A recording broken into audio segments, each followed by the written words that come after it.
Greetings, Minecrafters, and welcome to another Minecraft discussion today. My name is Kimberly Quinn, and I'm all about becoming the boss of your brain, right? That's what Minecraft is about. Um, Realizing that our thoughts come first, feelings second, and then actions or behavior last. Okay, and it's just such an important deal to get a grip on your thoughts, because this is how we learn how to create, and then live our best life. That's just how it is. So today I want to talk about how completely useless the emotion of guilt is. And it has a job. It has a job which is important, which keeps us from, spreading vicious rumors and punching somebody in the schnozy. That's sort of what it's for, right? It's an action word. But after that, by the way, I'm growing salsa. I'm growing salsa. Yeah, tomatoes are down there. I'm actually not much of a gardener, but I keep giving it a try. I think that's the definition of insanity, right? Trying something over and over, see, But it usually looks good in June anyway, so that's my salsa. So guilt is a useless, just waste of emotion. Awful.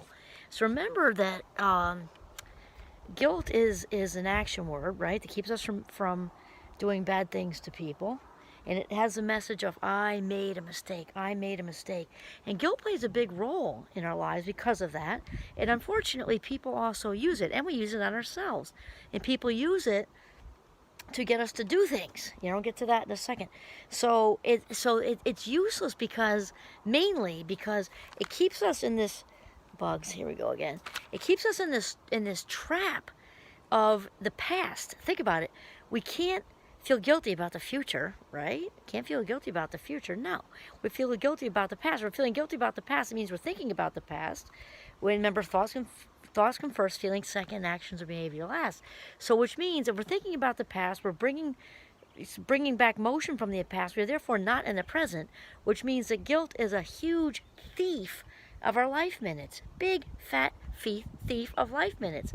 And so we need to just let stuff go, because all the thinking about the past in the world, all the feeling sad and bad and whatever in the whole world for whatever you did, even if you did do something hurtful, all that feeling bad and self-punishment that you're into isn't going to change whatever happened. It's over. The past it's over. So all the woulda, shoulda, coulda-ing isn't going to work. And it takes us out of the valuable now. It also keeps us from making changes, and doing something proactive about whatever it is you did that you feel badly for. So instead of feeling badly, which isn't going to help anyway, really it's so important to just let it go, because it's a complete waste of emotion. What else did I write about? I made just a couple of notes. I don't usually do that, but sometimes I need to. So yeah, guilt keeps us in the past. It's like battery acid. It just like corrupts. It corrupts our now moments, our life minutes. And there remember also, we get into my failed, my mistakes. I was actually just having a chat about this with one of our son's friends at his wedding, actually. Not on the deep level like this, but we got into talking about mistakes and failures, and I just kind of, said I don't believe in mistakes or failures. It's just kind of, just for me, that isn't how I roll, because, I used to roll that way, but not anymore. Because really, and Wayne Dyer helped, one of my great teachers, help with this, because Wayne Dyer says, there are no mistakes or failures. Oprah also says it, because it's just our actions producing results. Really, we do whatever, good, bad, anywhere in between.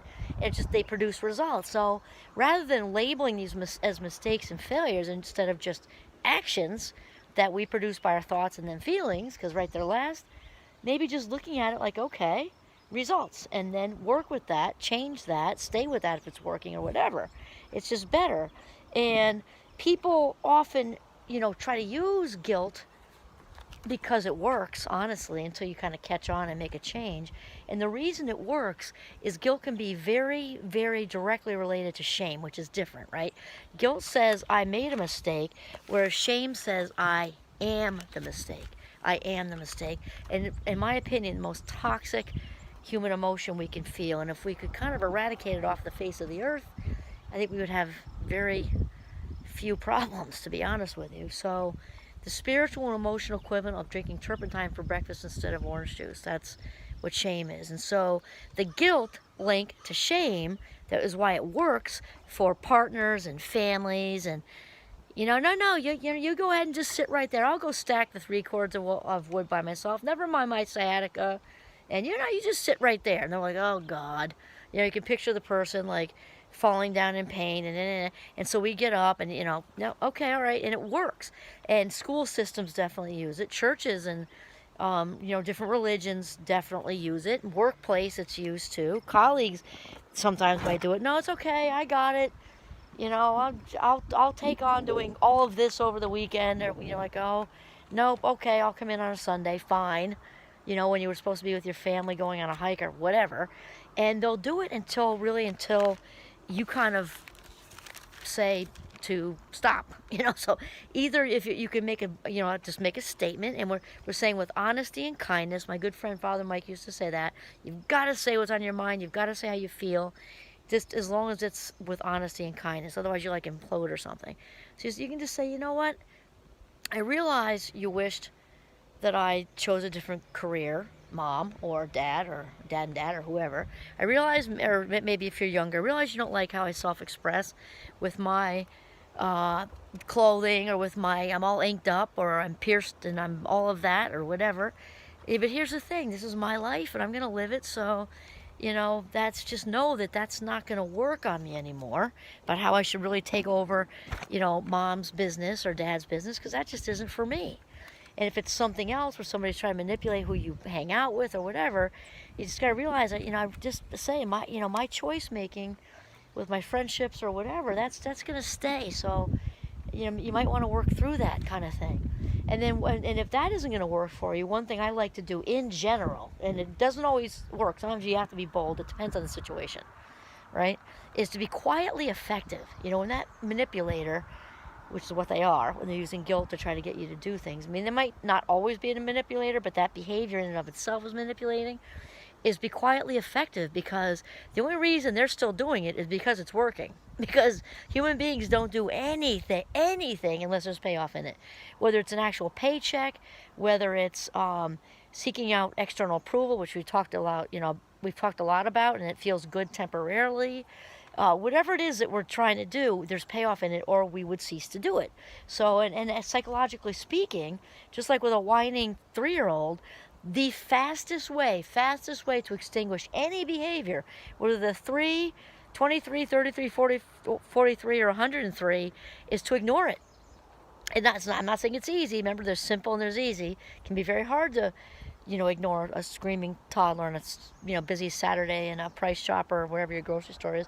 But honestly, that's the best way to do it. The faster you ignore them, they'll get it. You're in charge, and it will stop. Absolutely. Again, didn't say it was easy. It's not different with a manipulative parent, or a grandparent, or whatever, is just to ignore it. If it ceases to work, they will cease to do it. And the big thing is not to let it bother you. Do the best you can not to let it bother you. If it really does bother you, then you can go the fake it till you make it route and pretend like it doesn't bother you, okay? Because that is truly the best way to deal with, avoiding the guilt trap thing. And the same thing with yourself. Okay, so that's other people doing it to you, and we do it to ourselves. So the best way is to go in and self-talk.